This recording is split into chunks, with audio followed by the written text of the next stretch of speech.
मेरा नाम सुप्रिया है। मैं वो बदनसीब थी जिसे जिंदगी में कोई भी खुशी नहीं मिली और ना ही कभी सुकून मिल सका। यहाँ तक कि मेरी इज्जत भी दांव पर लग गई थी, मगर इसके बाद भी किसी ने मेरे लिए कुछ नहीं किया और आखिरकार जिंदगी ने मुझे वहां पहुंचा दिया। इसके बारे में कभी शायद मैं सोच भी नहीं सकती थी। मगर मेरा मुजरिम कौन था? मेरी कहानी सुनकर किसी का भी दिल रोने लगेगा। काश जिंदगी कभी तो मुझ पर मेहरबान हो जाती। काश मैं भी कभी किसी के दिल की खुशी बनकर रहती। मैं कौन थी और मुझे दुनिया में लाने वाला मेरा पिता कौन था, ये मुझे पता ही नहीं था। मैं तो बस इतना जानती थी कि इस दुनिया में आँख खुलने से पहले ही मेरे पिता हमेशा के लिए मुझे छोड़कर चले गए थे। मगर मैं सारी जिंदगी पिता के प्यार के लिए तरसती रही थी। मेरा सारा बचपन ही अनाथों की तरह गुजरा था। हालांकि मम्मी तो मेरी अपनी ही थी, मगर उन्होंने भी मुझे पराया कर दिया था। मुझे अच्छी तरह से वो खतरनाक दिन याद है जिस दिन मेरी मम्मी दूसरी बार दुल्हन बनी थी। मैं भला वो दिन कैसे भूल सकती हूँ। मेरी बर्बादी की शुरुआत तो उसी दिन से हो गई थी जब मेरी मम्मी की दूसरी शादी हमारे मोहल्ले में ही रहने वाले सक्षम अंकल के साथ हो गई थी, जो सारे मोहल्ले में अपनी गुंडागर्दी और बदतमीजी की वजह से फेमस थे। सिर्फ इतना ही नहीं, बल्कि कोई भी उन्हें मोहल्ले में पसंद नहीं करता था। मगर इसी मोहल्ले के रहने वाले लोगों ने मेरी मम्मी की शादी सक्षम अंकल के साथ करवा दी थी।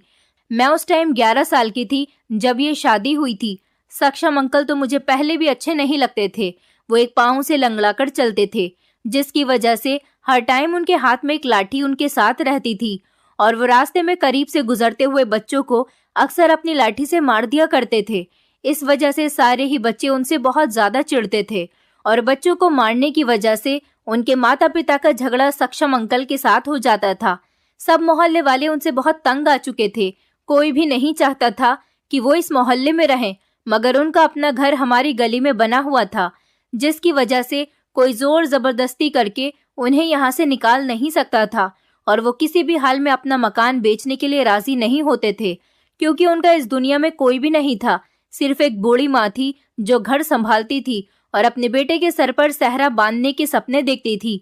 सक्षम अंकल शुरू से ही काफी लड़ाई झगड़े वाले बिहेवियर के थे, मगर 22 साल की उम्र में एक रोड एक्सीडेंट की वजह से उनका एक पैर बुरी तरह से जख्मी हो गया था और लोगों ने उन्हें लंगड़ा लंगड़ा कहकर पुकारना शुरू कर दिया था। इस बात से वो बहुत चिड़चिड़े हो गए थे। यहाँ तक कि छोटी छोटी बातों पर वो लोगों को गाली देने पर उतर आते थे। एक्सीडेंट के बाद भी वो उसी दुकान पर काम करते रहे जहाँ पर पहले किया करते थे। वो एक बड़े से जनरल स्टोर के मालिक थे और अपने घर के अकेले ही कमाने वाले थे। लाचार होने के कुछ महीनों बाद तक तो उन्होंने घर से बाहर निकलना ही छोड़ दिया था। बड़ी मुश्किल से उनकी माँ ने लोगों के घरों में काम करके अपने घर का गुजारा किया, मगर फिर सक्षम अंकल ने हिम्मत की और लाठी का सहारा लेते हुए अपने दिल को पक्का किया और लोगों की बातों पर ध्यान देना छोड़ दिया, क्योंकि उनकी माँ बीमार रहती थी। जब से उन्होंने दूसरों के घरों में काम करना शुरू किया था तो उनकी बीमारी भी बढ़ गई थी। इसी वजह से सक्षम अंकल ने अपनी माँ को घर बैठा दिया और खुद पहले की तरह काम पर जाने लगे थे। मगर बहुत कोशिश के बावजूद सक्षम अंकल की माँ उनकी शादी नहीं करवा सकी, क्योंकि मोहल्ले और उनके आसपास के रहने वाले लोग सक्षम अंकल के बिहेवियर को अच्छी तरह से जानते थे और फिर वो इतना ज्यादा कमाते भी नहीं थे कि कोई उनके गलत बिहेवियर को इग्नोर करके अपनी बेटी का रिश्ता उनके साथ कर दे। मगर जिंदगी तो इस तरह से नहीं गुजर सकती थी। आखिरकार सक्षम अंकल की मम्मी की बहुत ज्यादा कोशिशों के बाद एक बहुत गरीब घर की लड़की के साथ सक्षम अंकल का रिश्ता तय हो गया। इस शादी से सक्षम अंकल बहुत खुश थे और उनकी माँ भी अपने बेटे को दुल्हा बनते हुए देखना चाहती थी। उन्होंने बड़े अरमानों के साथ अपने बेटे की शादी के इंतजाम किए और बहू को खूब धूमधाम के साथ अपने घर ले आई थी। जब मोहल्ले वालों ने सक्षम अंकल की पत्नी को देखा तो वो हैरान रह गए थे, क्योंकि उनकी पत्नी तो बहुत ज्यादा खूबसूरत और गोरी चिट्टी और बिल्कुल ही सही सलामत थी। मतलब कि उसमें कोई भी ऐसी कमी नहीं थी कि कोई भी पेरेंट्स अपनी बेटी की शादी सक्षम अंकल जैसे आदमी के साथ कर दे। मोहल्ले वालों का ख्याल था कि लड़की वालों ने इनका अपना घर बार देखते हुए ही अपनी बेटी सक्षम अंकल को दे दी, वरना ऐसा कौन था जो इस तरह से अपनी बेटियों को नर्क में धकेल सकता है। इसी तरह सक्षम अंकल भी अपनी किस्मत पर बहुत ही घमंड कर रहे थे कि उन्हें बैठे बिठाए इतनी खूबसूरत पत्नी मिल गई। मगर हर चमकने वाली चीज सोना नहीं होती है। बिल्कुल इसी तरह से सक्षम अंकल की खूबसूरत और खूबियों से भरपूर पत्नी वो नहीं थी जो सबको नजर आती थी। शादी के शुरू शुरू के दिनों में तो कुछ दिन तक वो थोड़ी दबी रही, क्योंकि उनके घर में हर वक्त उनकी सास मौजूद रहती थी। इस वजह से वो बेचारी खुलकर किसी के सामने नहीं आ सकी, और ना ही सक्षम अंकल की पत्नी को किसी ने घर से बाहर आते जाते हुए देखा था। बाहर के सारे कामकाज तो सक्षम अंकल ही देखा करते थे, या फिर उनकी माँ खुद सारे काम किया करती थी। मोहल्ले वालों को भी सक्षम अंकल की शादी के बाद काफी सुकून हो गया था, क्योंकि शादी के बाद सक्षम अंकल का बिहेवियर कुछ बदल सा गया था। वो पहले की तरह ना तो किसी से बदतमीजी करते थे और ना ही किसी से झगड़ा करते थे, और तो और उन्होंने बच्चों को भी डांटना बंद कर दिया था। सबको यही लगने लगा था कि शायद अब वो हमेशा ऐसे ही अच्छे बनकर रहेंगे। लेकिन सक्षम अंकल की जिंदगी में शादी के बाद पहला तूफान उस समय आया जब उनकी माँ का अचानक देहांत हो गया। वो बेचारी बहुत ज्यादा बीमार हो गई थी। वो शायद वॉशरूम जाने के लिए अपने बिस्तर से उठी थी और न जाने किस तरह से उनका पैर फिसल गया और वो जमीन पर गिर गई। फिर उन्हें दोबारा होश ही नहीं आया था और इस दुनिया को छोड़कर चली गई। उस दिन पहली बार सक्षम अंकल को लोगों ने रोता हुआ देखा था, और तो और उनको तसल्ली भी दी थी। मगर कुछ दिन के बाद ही सक्षम अंकल के घर से लड़ाई झगड़े की आवाजें आनी शुरू हो गई थी। मोहल्ले के लोग कहते थे कि सक्षम अंकल की पत्नी उनसे बहुत लड़ाई करती है और इसी वजह से सक्षम को भी गुस्सा आ जाता है। यहाँ तक कि वो अपनी पत्नी पर हाथ भी उठाने लग गए थे। अब तो आस पड़ोस के लोगों ने दिन और रात के किसी भी टाइम पर मारपीट की आवाजें भी सुनी थी, और दोनों पति पत्नी के झगड़े की आवाज जोर जोर से सुनाई देती थी। और इस बात को कंफर्म सक्षम अंकल के पड़ोस में रहने वाले शुक्ला अंकल ने ही किया था। उन्होंने और उनकी पत्नी ने एक दिन खुद अपने कानों से सुना था कि सक्षम अपनी पत्नी से कह रहा था कि तूने मेरी माँ को जमीन पर धक्का दिया था, तभी तो वो मर गई, क्योंकि तू उन्हें मारना चाहती थी।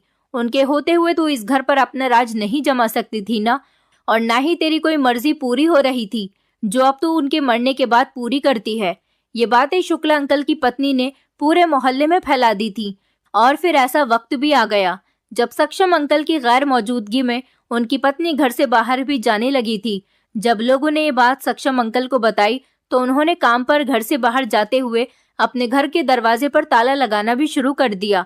और फिर एक रात कुछ ऐसा हुआ कि सक्षम अंकल ने किसी को अपने घर में उनकी पत्नी के साथ देख लिया, और उसी टाइम सक्षम अंकल ने अपनी पत्नी को घर से निकाल दिया और उनको डिवोर्स भी दे दी। लेकिन वो इतनी बेशर्म औरत थी कि अपने बॉयफ्रेंड के साथ उसी वक्त घर छोड़कर खुशी खुशी चली गई। शायद ये सब कुछ उसने पहले से ही प्लान किया हुआ था, क्योंकि कुछ दिन बाद ही सच्चाई सामने आ गई थी।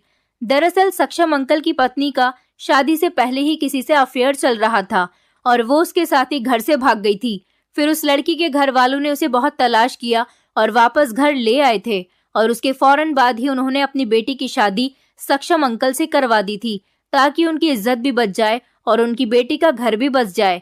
लेकिन वो लोग हमारे मोहल्ले में रहने वाले नहीं थे, इसलिए ये बात किसी को पहले से पता ही नहीं चल सकी। मगर सक्षम अंकल की शादी के बाद भी वो लड़का उनके घर उनकी पत्नी से मिलने के लिए आने लगा था, जो पहले सक्षम अंकल की माँ की मौजूदगी की वजह से नहीं आ पाता था।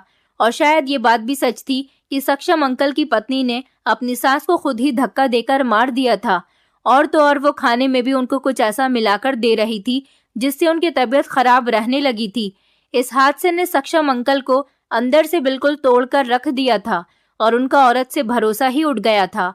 मोहल्ले वालों को सक्षम अंकल से बहुत ही हमदर्दी हो गई थी, मगर इस हमदर्दी को भी वो गलत समझने लगे थे। और अब तो सक्षम अंकल पहले से भी ज्यादा चिड़चिड़े हो गए थे, क्योंकि उन्हें लगता था कि लोग उनकी मजाक बनाते हैं और उन पर हंसने लगे हैं। मगर ऐसा कुछ भी नहीं था, क्योंकि जो कुछ भी हुआ था इसमें सक्षम अंकल की ना तो कोई गलती थी और ना ही उनका कोई कसूर था। मगर जिस इंसान पर एक साथ इतनी परेशानियां आ पड़े उसे कुछ होश ही कहाँ रहता है। उसे तो पता ही नहीं चलता कि वो क्या सही कर रहा है और क्या गलत करता जा रहा है। यही सब कुछ सक्षम अंकल के साथ भी हो रहा था। पहले उनकी माँ की मौत और फिर पत्नी की उनके साथ बेवफाई ने उनको एक बार फिर से ऐसा इंसान बना दिया था जिस इंसान को कोई पसंद नहीं करता था। सक्षम अंकल की तरह ऐसी ही कुछ कहानी मेरी मम्मी की भी थी। मेरी मम्मी जो इस मोहल्ले में नई दुल्हन बनकर आई थी। मेरी मम्मी एक बहुत ही गरीब फैमिली से बिलोंग करती थी। जब मेरे नाना का देहांत हो गया उस समय मेरी मम्मी की उम्र 18 साल थी और वो अपनी बूढ़ी माँ के साथ घर में अकेली रह गई थी। मेरी नानी ने दूसरों के घरों में काम करके अपना गुजारा करना शुरू कर दिया था, मगर जवान बेटी का साथ उन्हें बहुत बेचैन रखता था। उन लोगों का तो घर भी अपना नहीं था, वो किराए पर रहती थी, इसलिए घर के खर्चे बड़ी मुश्किल से हो रहे थे। तब मेरी नानी ने सोच समझकर अपनी बेटी की शादी करने का फैसला कर लिया और एक जानने वाले की मदद से मेरी मम्मी का रिश्ता मेरे पापा के साथ फिक्स हो गया। मेरे पापा, जो अपने माता पिता के इकलौते बेटे थे और अपने माता पिता के साथ ही उस घर में रहते थे जहां पर शादी के बाद मेरी मम्मी आ गई थी। मेरे पापा साइकिल और इलेक्ट्रॉनिक सामान के मैकेनिक थे। उन्होंने ये काम अपने शौक की वजह से बहुत ही कम उम्र में सीखना शुरू कर दिया था, इसलिए मेरे पापा वक्त गुजरने के साथ साथ एक बेहतरीन मैकेनिक बन गए थे और एक बहुत बड़ी दुकान पर काम करते थे, जिसकी वजह से घर की कहानी बहुत अच्छी चल रही थी। फिर मेरे पापा की शादी की तैयारी शुरू हो गई थी और उनका रिश्ता मेरी मम्मी के साथ फिक्स हो गया था। दादा दादी जब मेरी मम्मी को अपने घर लेकर आए थे तो दादी ने मेरी मम्मी को अपनी तरह की गृहस्थी सिखाने की कोशिश शुरू कर दी थी। मेरी मम्मी ने भी पूरी कोशिश करके अपनी सास के बताए हुए नियमों का पालन किया था और उनके हिसाब से अपने काम को बहुत तौर तरीके से बहुत जल्दी उनके साथ सीख लिया था।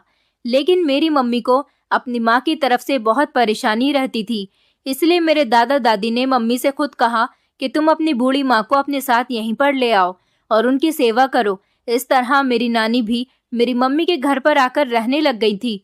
मगर 2 साल के बाद ही मेरी नानी का देहांत हो गया था। उनके जाने के बाद मम्मी का इस दुनिया में कोई भी नहीं रहा था। दूर के कुछ रिश्तेदार थे जो बहुत पहले ही उनको अकेला छोड़ चुके थे। उनके लिए अब जो कुछ भी थे मेरे पापा और उनके ससुराल वाले ही थे। मम्मी और पापा की शादी को पूरे 3 साल हो गए थे, मगर अभी तक उनको कोई गुड न्यूज़ नहीं मिली थी। फिर मेरे दादा भी इसी इंतजार के साथ इस दुनिया से चले गए, मगर उनके भाग्य में अपने इकलौते बेटे के बच्चे की शक्ल देखने का सुख नहीं लिखा था। दादाजी के देहांत के बाद अब मेरे पापा ही घर के अकेले मर्द बचे थे और अब उन्हें ही सारी जिम्मेदारियां अकेले निभानी थी। वो न सिर्फ अपनी जिम्मेदारियों को बखूबी निभा रहे थे, बल्कि इसके साथ साथ अपनी पत्नी और बूढ़ी माँ की सेवा भी करते थे। मेरी मम्मी ने भी अपनी सास की सेवा में कोई कमी नहीं रखी थी, क्योंकि जब दादा के देहांत के बाद दादी को अचानक हार्ट अटैक हुआ तो वो बिस्तर से लग गई थी। उनकी अब हर दिन तबीयत खराब रहने लगी थी। ऐसे वक्त में मम्मी ने दादी का ख्याल एक छोटे बच्चों की तरह रखा था और दादी मेरी मम्मी को दिन रात आशीर्वाद देती रहती थी और उन्हीं के आशीर्वाद से वो वक्त भी आ गया था जिसका सबको बड़ी बेचैनी के साथ इंतजार था। मेरी मम्मी प्रेग्नेंट हो गई थी, लेकिन ऐसी हालत में मम्मी अगर दादी को संभालती तो उनकी सेहत पर बुरा असर पड़ सकता था।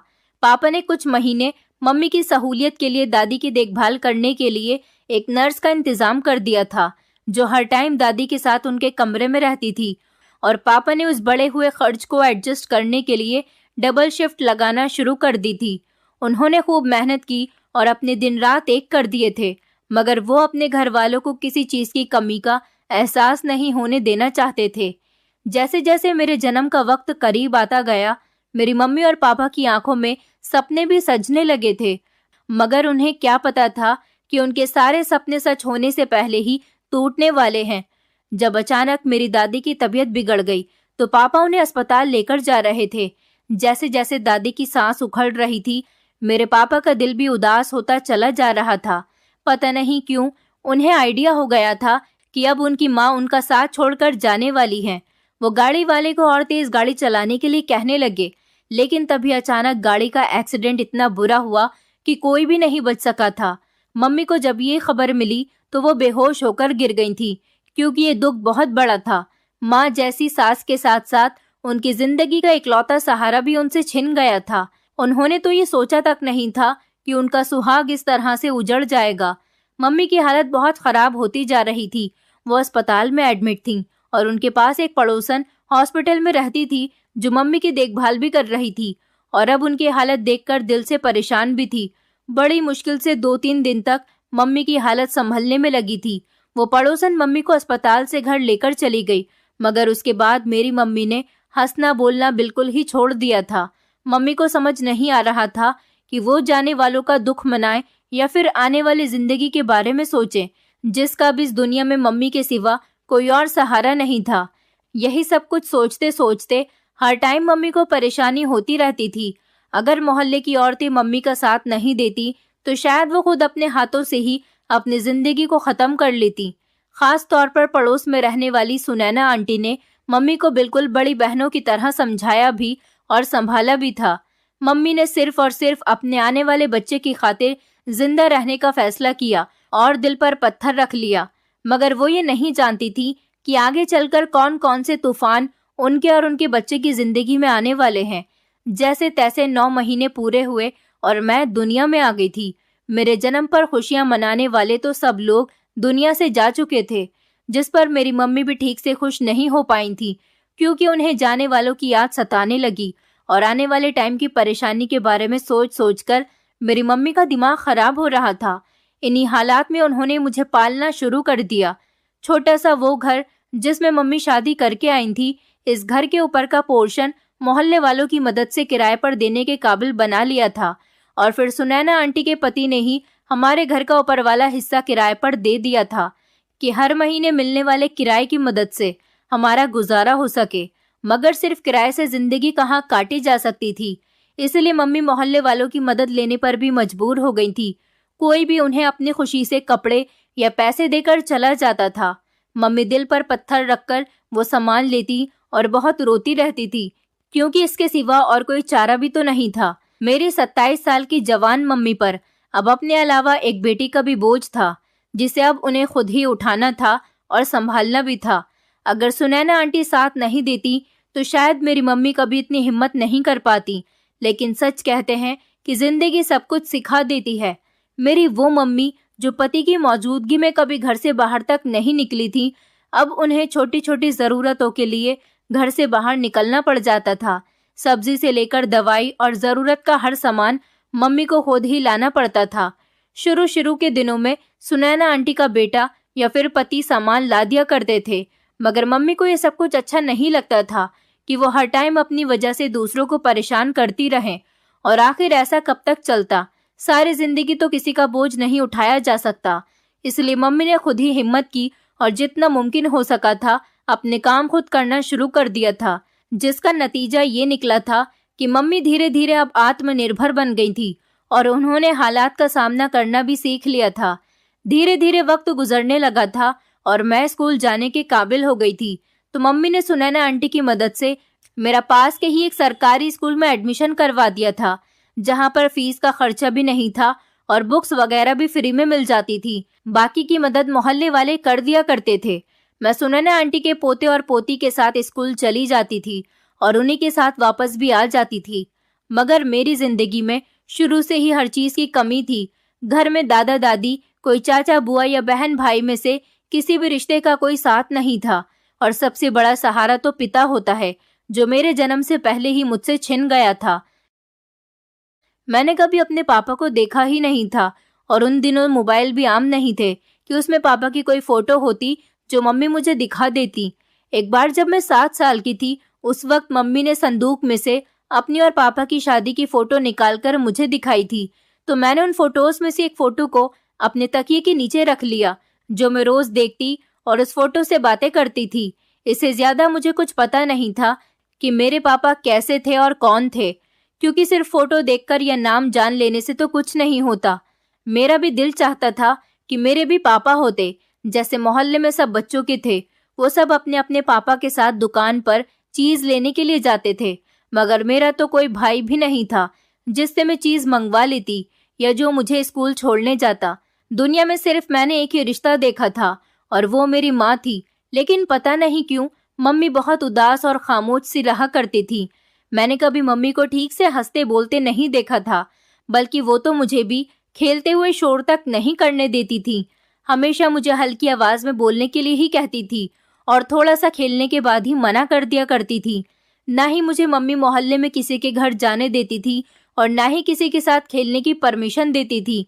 वो तो जब से मैंने स्कूल जाना शुरू किया था, तब से मेरी कुछ फ्रेंड्स भी बन गई थी और मुझे उनके साथ खेलने का मौका भी मिल जाता था, क्योंकि मैं सुनैना आंटी की पोती के साथ स्कूल जाती थी और फिर मैंने ट्यूशन भी जाना शुरू कर दिया। इसलिए मम्मी मुझे उसके साथ खेलने और चीज लाने के लिए मना नहीं करती थी, मगर मैं जब भी अपने फ्रेंड के साथ दुकान पर चीज लेने जाती और रास्ते में आने वाले सक्षम अंकल का घर हम दोनों के लिए एक ऐसा रास्ता था जहां से गुजरते हुए हमें बहुत डर लगता था, क्योंकि एक बार जब मैं और मेरी फ्रेंड चीज लेने जा रहे थे तो गलती से हम दोनों खेलते खेलते सक्षम अंकल के दरवाजे के करीब कुछ देर के लिए रुक गए थे। तभी वो अंदर से निकल कर आए और हमें बेवजह ही डांट कर वहां से भगा दिया था। और एक दिन तो उन्होंने हमें मारने के लिए अपनी लाठी भी उठा ली थी। यही वजह थी कि हम वहां से गुजरते हुए भी डरते थे। मगर एक दिन बहुत ही अजीब सी बात हो गई। मैं स्कूल से वापस आ रही थी कि गली के नुक्कड़ पर सक्षम अंकल से मेरी मुलाकात हो गई। मैं हमेशा की तरह उन्हें देखकर भागने लगी तो उन्होंने आवाज देकर मुझे रोक लिया और अपने हाथ में पकड़ा हुआ एक थैला मेरी तरफ बढ़ाकर कहने लगे कि ये कुछ सामान है, अपनी मम्मी को दे देना। मैंने खामोशी से वो सामान लिया और घर जाकर मम्मी के हवाले कर दिया था। इस थैले में दाल, चावल, आटा और शायद घर के राशन का ही कुछ सामान था।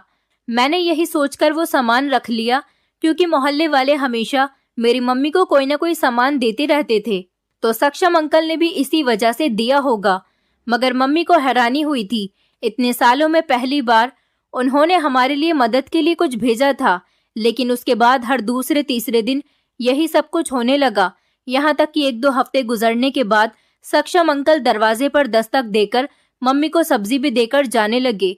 शुरू शुरू में तो किसी ने इस बात पर कोई एतराज नहीं किया, लेकिन फिर एक दिन सुनैना आंटी ने मम्मी से कहा कि इस तरह सक्षम का तुम्हारे दरवाजे पर आना अच्छी बात नहीं, मोहल्ले वाले तुम्हारे बारे में बातें बनाएंगे। तो मम्मी ने अगले ही दिन सक्षम अंकल को दरवाजे पर आने के लिए मना कर दिया।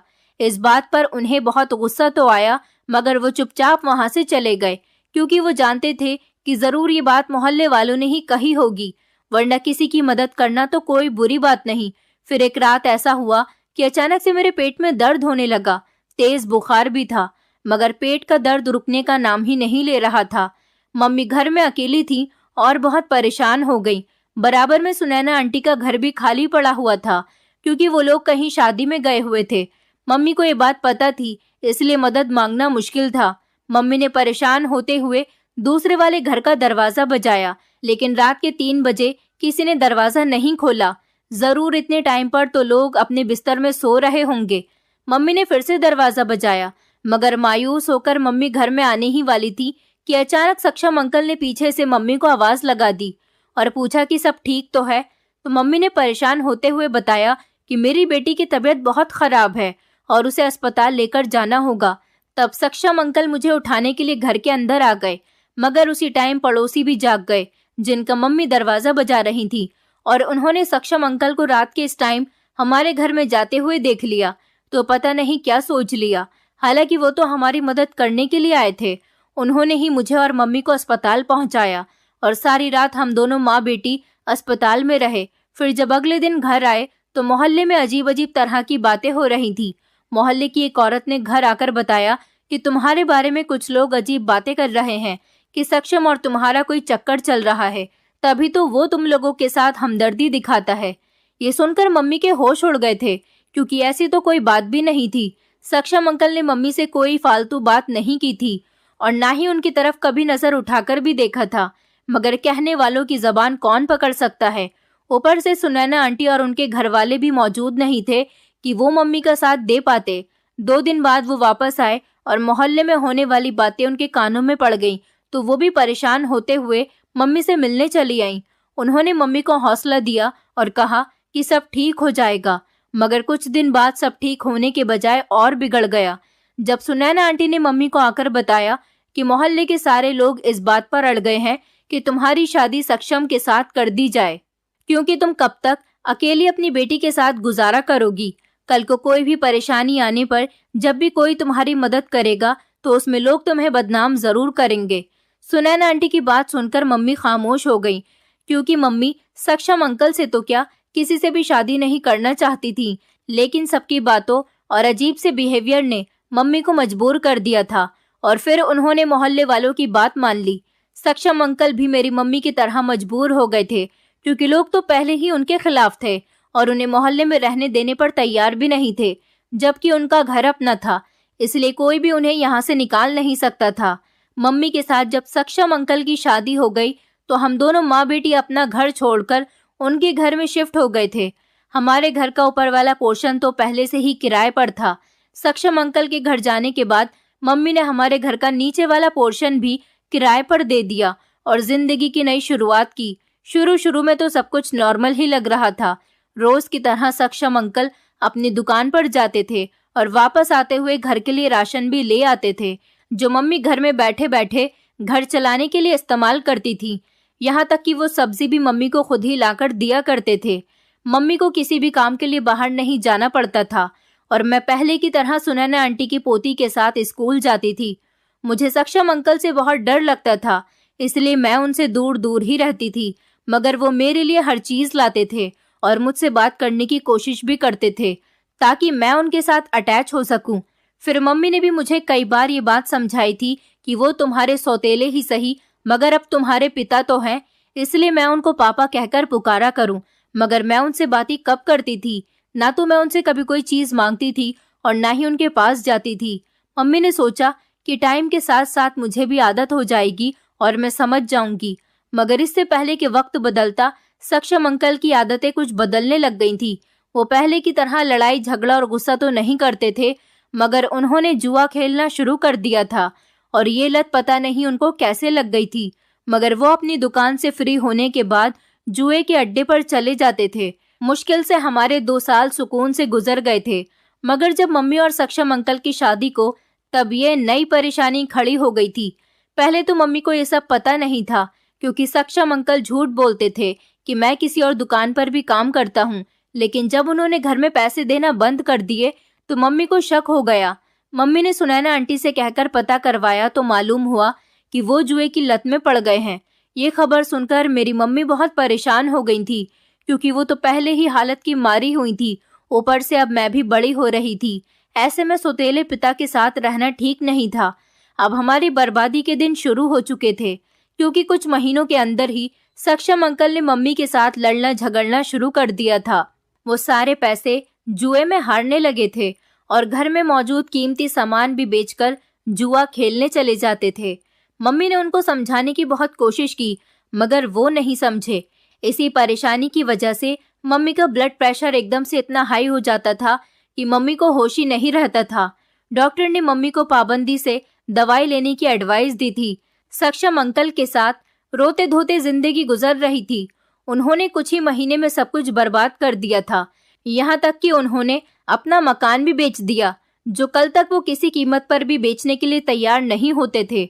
मगर अब सक्षम अंकल को किसी का भी ख्याल नहीं था। कुछ साल इसी तरह से गुजर गए थे। मैं भी जवान हो चुकी थी और हालात को समझने लगी थी। मम्मी की परेशानी मुझसे सही नहीं जाती थी।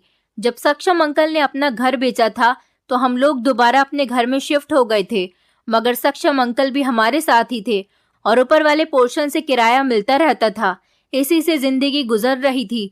मगर सक्षम अंकल कभी कोई काम नहीं करते थे और सारा सारा दिन बस अपने दोस्तों के साथ गुजार देते थे।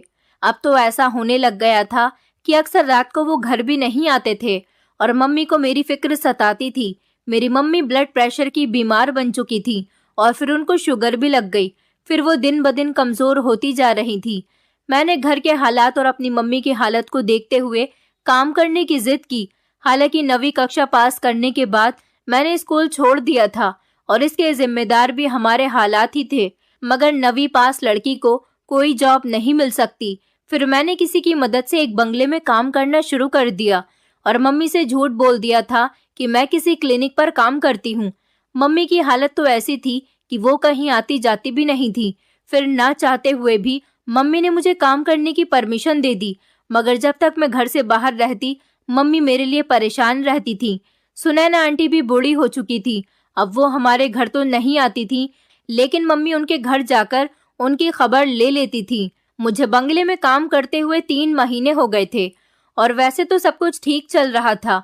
मैं हर महीने मिलने वाली सैलरी भी मम्मी को दे दिया करती थी और इसके अलावा मालकिन मुझे जो भी पैसे देती थी मैं वो भी मम्मी को ये कहकर दे देती थी कि मुझे अच्छा काम करने पर कमीशन मिला है।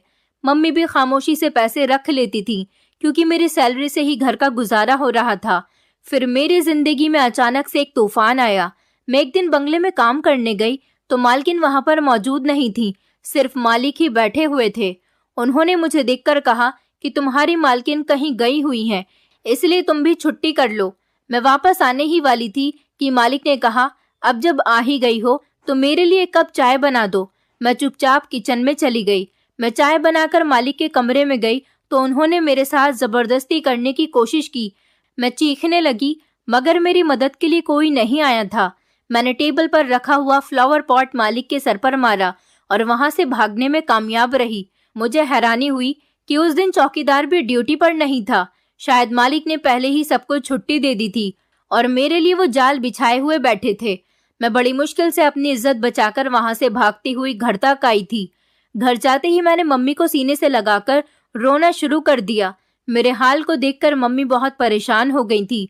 मम्मी मुझसे बार बार पूछने लगी, क्या हुआ है बेटी? तब मैंने मम्मी को सारी बात बता दी, मगर मम्मी को यकीन ही नहीं आ रहा था कि मैं सही सलामत आ गई हूँ, क्योंकि मेरी मम्मी बहुत ज्यादा डर गई थी। मम्मी मेरी हालत देखकर और बात सुनने के बाद सोच में खो गई थी। उन्हें लग रहा था कि अब मेरी जिंदगी भी अपनी मम्मी की तरह बर्बाद हो जाएगी। उस दिन के बाद मम्मी ने मुझसे खामोश रहने के लिए कहा। मैं खुद भी बहुत ज्यादा डर गई थी। मैंने घर से निकलना भी छोड़ दिया था और दोबारा नौकरी करने के बारे में सोचा तक नहीं था। जो मेरे साथ हुआ था उसको सोचकर मैं डर जाती थी। कुछ दिन गुजरे तो मम्मी ने मुझे अजीब अजीब सवाल पूछना शुरू कर दिया और मेरा बहुत ज्यादा ख्याल भी रखती थी। मैंने मम्मी को यकीन दिलाया कि मैं बिल्कुल ठीक हूँ, मगर मम्मी बहकी बहकी बातें करने लग जाती थी। मुझे समझ नहीं आता था कि मैं अपनी मम्मी को कैसे संभालूं। फिर एक दिन अचानक खाना खाने के बाद मेरा दिल घबराया और मुझे उल्टी आ गई। तब मम्मी की परेशानी देखने के लायक थी। मम्मी ने तो मुझे एक ही बार में न जाने कितने सवाल पूछ लिए थे, जो कि मेरी समझ में नहीं आ रहे थे। मम्मी ने मुझे अपने कमरे में आराम करने के लिए कहा और खुद सुनैना आंटी के घर चली गई। मैं भी परेशान हो गई थी कि रात के इस टाइम पर उन्हें सुनैना आंटी के घर जाने की क्या जरूरत थी। वो 1 घंटे के बाद घर आई थी, लेकिन उन्होंने मुझे कुछ नहीं बताया था। अगले दिन मैं हैरान रह गई जब मम्मी ने मिठाई मंगवाई और सारे मोहल्ले में बांट दी थी और साथ ही ये कह दिया था कि मैंने अपनी बेटी का रिश्ता फिक्स कर दिया और अगले हफ्ते ही उसकी शादी है। मम्मी ने ये काम इसलिए किया था ताकि मोहल्ले वाले मेरी शादी की वजह से मेरी मम्मी का साथ दे सके, और ऐसा ही हुआ था। दूसरे ही दिन मोहल्ले की औरतें हमारे घर पर आई थी और मम्मी के हाथ में पैसे रखकर चली गईं या फिर कोई ना कोई सामान लेकर आ गईं। मगर मेरी कुछ भी समझ में नहीं आ रहा था कि मम्मी ने किसके साथ मेरी शादी पक्की की है और ऐसा कौन है जो एक ही हफ्ते में मुझसे शादी करने के लिए तैयार हो गया। मुझे तो लगता था कि मम्मी को मेरे लिए सक्षम अंकल जैसा ही कोई मिल गया होगा, जिसके पल्ले मुझे बांधकर वो अपनी जान छुड़ाना चाहती हैं। हालांकि मेरे साथ तो कुछ गलत हुआ भी नहीं था और इसके बारे में किसी को पता भी नहीं था। पता नहीं क्यों मेरी मम्मी ने छोटी सी बात को अपने दिमाग पर सवार कर लिया था। मैं मम्मी से कुछ पूछती तो वो मुझे खामोश करवा देती थी। कहती थी कि चुपचाप शादी करने के लिए तैयार हो जाओ, मैं खुद तुम्हारी शादी के इंतजाम कर लूंगी और बड़ी इज्जत के साथ तुम्हें विदा कर दूंगी, फिर सब कुछ ठीक हो जाएगा। मम्मी की इस बात से मैं परेशान हो जाती थी कि आखिर वो मेरे साथ क्या करना चाहती थी जो सब कुछ ठीक हो जाना था। और फिर मेरी शादी का दिन भी आ गया था। मम्मी ने मुझे तैयार करने के लिए मोहल्ले की एक लड़की को बुलाया। मुझे हैरानी हुई, मेरी सबसे पक्की फ्रेंड जो बचपन से मेरे साथ थी वो भी उस दिन मेरे पास नहीं आई थी और सुनैना आंटी भी नजर नहीं आ रही थी। मगर शादी के टाइम जब मुझे मंडप में ले जाया गया तो वहां पर सुनैना आंटी और उनका बेटा भी साथ था। और मैं हैरान रह गई थी जब मैं सुनैना आंटी के पोते को, जो मेरी ही उम्र का था, उसे दूल्हा बने हुए देखा। मेरी शादी सुनैना आंटी के पोते के साथ हो गई थी। मम्मी ने मुझे गले से लगाया और कहने लगी कि मैं तुम्हारी मम्मी हूँ, तुम्हारे लिए कभी कुछ बुरा नहीं सोच सकती। ये सच है कि मैं बहुत परेशान थी और अपनी परेशानी बांटने के लिए सुनैना भाभी के घर गई तो उन्होंने मुझे बताया कि मैं तुम्हारे घर आने ही वाली थी क्योंकि मेरा पोता तुम्हारी बेटी को बहुत पसंद करता है। जब मैंने ये बात सुनी तो मैंने उनको कोई भी बात नहीं बताई और इस रिश्ते को पक्का कर दिया और कहा कि अगले ही हफ्ते शादी कर देनी चाहिए। इसी तरह से तुम्हारी शादी हो गई क्योंकि वो तुम्हें बहुत पसंद करने लगा था। इससे बड़ी मेरे लिए खुशी की बात क्या हो सकती है कि तुम्हारी शादी उस इंसान के साथ हो रही है जो तुम्हें पाने की हसरत करता है। मेरी मम्मी ने कहा कि मुझे खुशी इस बात की है कि शादी के बाद भी तुम मेरे करीब रहोगी। अब मेरी शादी को 5 साल हो गए हैं। मेरे पास 2 बेटे हैं। सक्षम अंकल की तो मौत हो चुकी है, मगर मेरी मम्मी अभी भी हमारे घर में अच्छी तरह से जिंदगी गुजार रही हैं और मेरी जिंदगी भी अपने पति के साथ बहुत अच्छी गुजर रही है। मैं अपनी मम्मी को देखकर सोचती हूँ कि चलो उम्र के आखिरी हिस्से में ही सही, मगर उन्हें भी कोई सुख नसीब हुआ, क्योंकि वो अपनी बेटी के बच्चों के साथ बहुत खुश नजर आती हैं और सुनैना आंटी के बाद वही मेरी मम्मी का सहारा बने। हमारी लाइफ में अब सब कुछ ठीक हो गया और जिंदगी बहुत अच्छी गुजर रही है। दोस्तों, उम्मीद करती हूँ आपको हमारी कहानी पसंद आई होगी। कहानी पसंद आई है तो वीडियो को लाइक करें, चैनल पर नए हैं तो चैनल को सब्सक्राइब करें और हाँ, नोटिफिकेशन बेल को जरूर दबाएं ताकि अगली अपडेट सबसे पहले आपको मिले।